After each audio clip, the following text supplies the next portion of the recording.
Good morning. This is Grateful Ed. Hope you're having a great day. It's great to be here and be able to make a video today. I want to continue on about sharing my experiences on being gangstar. Okay, and I want to continue on about visiting the bars. So a year or two ago, I was over at a friend's house, and I still consider them friends. Okay. Uh, anyway, I went down to try to get some food at a local bar. Okay, so I believe it was a Saturday afternoon, and I don't know, maybe 1 o'clock, 2 o'clock, something like that. So there wasn't a lot of people in there. So I went in and ordered, and sat down, and so the local dude, he come in, checking me out. Hey, I'm this, I'm that, I'm the handyman. I can do repairs on houses, and I can do this. Reminded me of Uncle Ivo in a way. But they were he was talking it up a little bit, and it was small talk, whatever. So after a while, here comes someone else in the bar, okay, and you could tell that he was, if you looked at the clothes and the mannerisms and everything, you could tell he was perhaps at a higher rank, more money, maybe a business owner or something like that. And they were in there, and he started with the local guy who was checking me out. Okay, and food was taking a long time to get ready. But anyway, what they were running is a scenario of gangs, okay, and organizations, and people that, this is where the intimidation came in. They brought up the fact about so-and-so was lucky to be alive after they had been beat up by these gangs, okay. Perhaps abducted and tied up or chained up, something like that. And they were lucky to have their life after the beatings that they took. Okay. So after that scenario played out, uh, the higher ranking dude, he left. He didn't have a drink or anything. So he didn't come in to drink. He didn't come in to eat. He didn't order anything to go. So it begs the question, why was he there? Okay. He was tipped off because I was in there. And it was another attempt of trying to induce fear on you. Okay. Trying to induce fear, intimidation, threats of violence or veiled threats of violence. And that was, these are my friends that have triggered these people or tipped these people off in order to come harass me. Okay.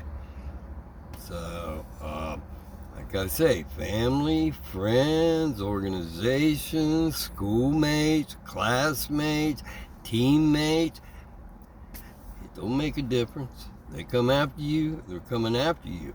Okay. The other part of that was, okay, I had,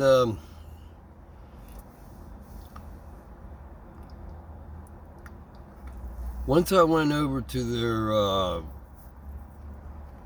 their trailer, okay, I had,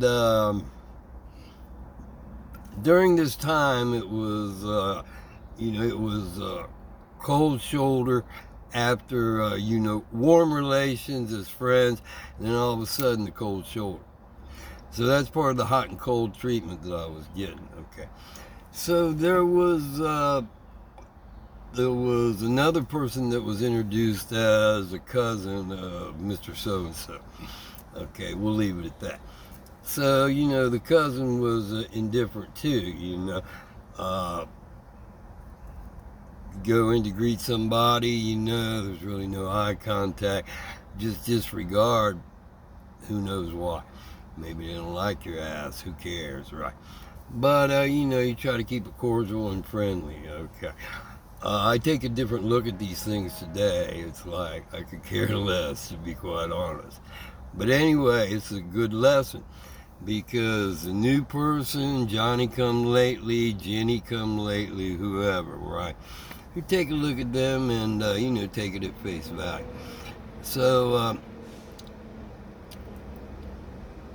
there's two things that happened. Number one, once he was introduced, there was more, excuse me, there was more attacks uh, on the computer at the time, as far as the hacks and how they use that as a weapon to try to keep you off balance, okay?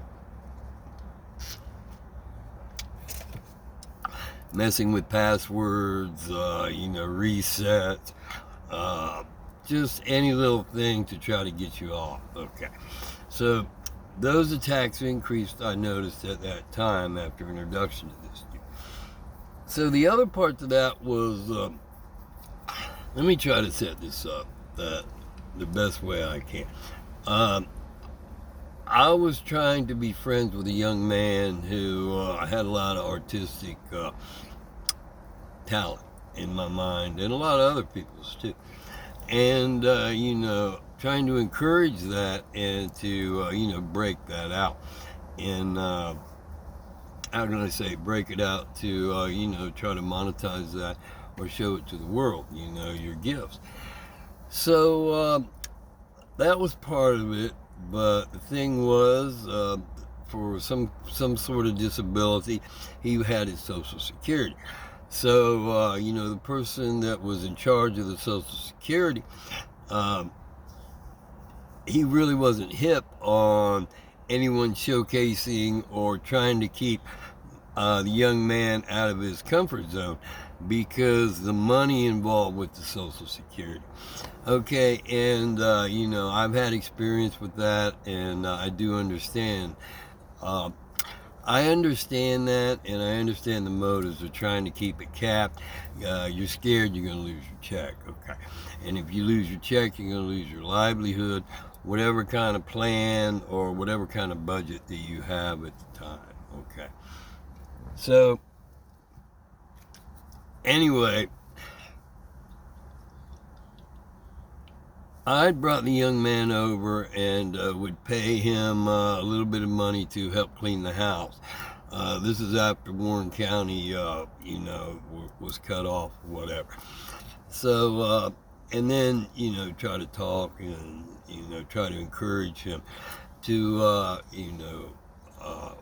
press on with his artistic endeavors. But, there was one conversation that this cousin got on the phone, and I forget what the angst was. I think the angst was on Cash App, trying to push. That's what it was, trying to push me to get Cash App, and I didn't want to do it. Okay, so there was a lot of badgering going on, and then the conversation turned like this. Well, I know because you're employing my cousin, you need to get a LLC for this business and also to report your taxes and have him on as an employee. And I said, wait a fucking minute, all I'm doing is giving him a 20 to come help me for a few hours on a Saturday. You know what I mean? So begs the question, why would you go into that scenario? I said, look, this is what it sounds like to me. Sounds like to me you got a Social Security designatee issue with the young man, okay? That's got nothing to do with corporations or LLCs or taxes or any of that shit. That's what the problem lies. If a man's trying to hold him back because he wants to control his money and his Social Security, that's what this is about. Okay, and that nipped that in the bud right there, because I do not think that they expected a response like that. So, it's important to stand up, and stand your ground when these people are running their games. because as soon as you get off the phone with them, or as soon as they run their shit online, they're laughing at you, they're belittling you. It gives them something to do, something to talk about. So in a way, when I tell that story, it's sad that if you're missing so much out of your life, that you got to run that evil shit and meanness, and you've been doing that all this time, thinking you got cover from a level, 2 levels above. But this is a different time, okay? This is a different time in our history, and this is a different time because perhaps you picked the wrong person. Perhaps you picked the wrong person at the wrong time in history with the wrong family history in order to run this shit on, okay? So that doesn't go just for me. That goes for a lot of people, especially, if you have a better understanding of what's going on with your family and your family history. Blood is not thicker than water. Blood will sell you out before anybody else, because they've got all your secrets, or information that other people may or may not have. Okay, this is the information age, so now that's being used as a weapon against us. But I'm just saying, we're so old that, or we've been around so long, let me just put it that way. We've been around so long that this all started with the personal information and gossip and jealousy, and spun into hatred, I suppose, long before the we had access to the computers. So that's what I got on that one. It is, there's more stories to tell about those folks. And, like I say, I'm no angel. Not everything was handled in the best manner. However, I want to share that story because, it's excuse me, it's real important to get that information out, and hopefully I've helped you understand that this is a real deal, and you got to protect yourself. So thank you very much. Have a great day. God bless you. God bless America, and keep on keeping on.